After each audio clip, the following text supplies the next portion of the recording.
Turn our attention to the World Economic Forum in the Swiss Alps, where political and business leaders have gathered for their annual meeting to discuss issues facing the global economy. Our business editor, Stephen Carroll, is there for France 24. Stephen, lots of focus on what the European Central Bank might announce later today. What are people there expecting? Yeah, that's right. Mario Draghi isn't here in Davos, but he is certainly the one person everyone is talking about today. As president of the European Central Bank, he's expected to announce a fresh round of monetary stimulus known as quantitative easing. And that announcement could come as soon as the next half an hour. We're expecting the interest rate decision from the European Central Bank at 1:45 Paris time. And about 45 minutes afterwards, we'll have the press conference with Mario Draghi. Now, he's expected in one of those two times to announce this programme of monetary stimulus. According to reports, it will be to the tune of 50 billion euros a month for the next year at least. The idea being trying to kickstart the European economy and make a difference to those European countries that are struggling to create growth. Now, it's not a policy that's universally supported, but one of the proponents is here in Davos, Alexander Stubb, the Finnish Prime Minister. We've been hearing from him this morning. He was saying that he will welcome any decision from the ECB with a smile. Now, of course, action by the ECB is likely to drive down the value of the euro if it's to the measure of what the markets expect. That's going to help exporters. We've been speaking to a major European exporter, Renault Nissan, and their chief executive, Carlos Ghosn, a little earlier in Davos. Let's take a listen.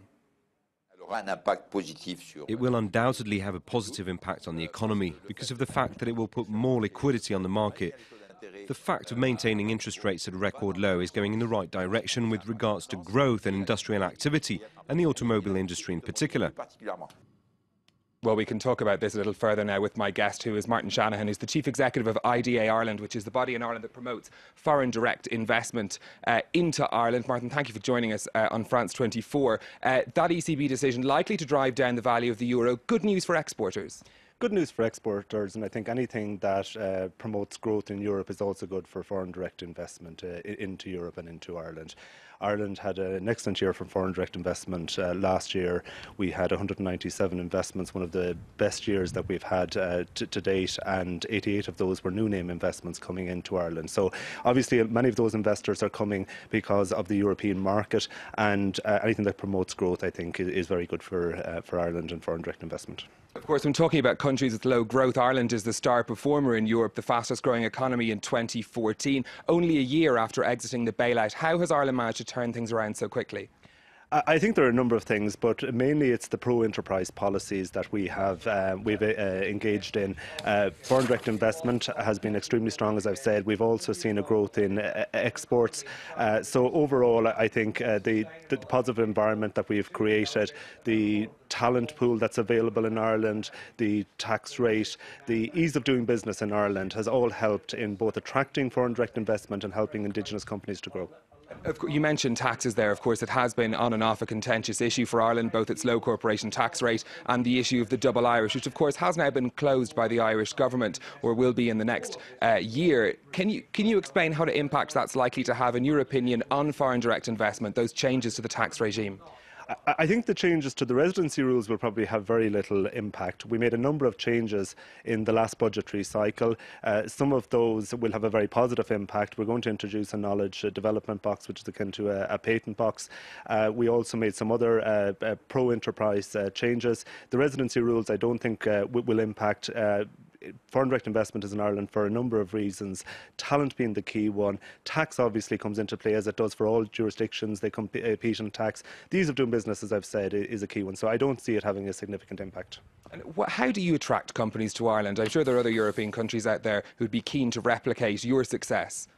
I mean, essentially, we have a value proposition which we think is very attractive to companies. It is based around their ability to set up quickly in Ireland, to grow their businesses in Ireland. That pro-business environment, we try to improve that every single year. The availability of talent, as I said, and our investment in research and development, I think, has stood us in good stead. And are there still obstacles to try and get companies to move into Ireland, into Europe? Is this something that you are finding you have hurdles to climb to convince those companies to come? Obviously, there's a lot of competition from all parts of the globe for foreign direct investment, but our policies have proven very positive, and we have managed to attract, as I've said, 197 investments over the past year. It's been the most positive year for foreign direct investment into Ireland, and we see that cycle continuing in 2015. And do you see that, you talked about the job expansion, your record year that you had in 2014 in creating jobs. Is that a pace you're going to be able to maintain? I believe so. In fact, if anything, we want to ramp it up. We're about to introduce a new strategy for foreign direct investment, and I believe that we can take it to a new level. And do you feel you have any great competitors coming in Europe? Are there other countries that are getting ahead of the Irish and getting in those companies? There are competitors all over the world, and we take nothing for granted. All investments are hard won, and we obviously look at our value proposition all of the time to ensure that we stay ahead of the curve. Okay, Martin Shanahan from IDA Ireland, thank you for joining us on France 24. Before we go, a quick look at those markets. Of course, a lot of anticipation around on the markets today ahead of that meeting of the European Central Bank. Markets pretty wary, no great trade on in either direction. Just London's FTSE 100 managing to eke out some gains. Of course, we'll have plenty more from Davos here throughout the day on France 24, but for now, it's back to you, Jeannie. Stephen Carroll, thank you so much for that look at what's happening there from Davos.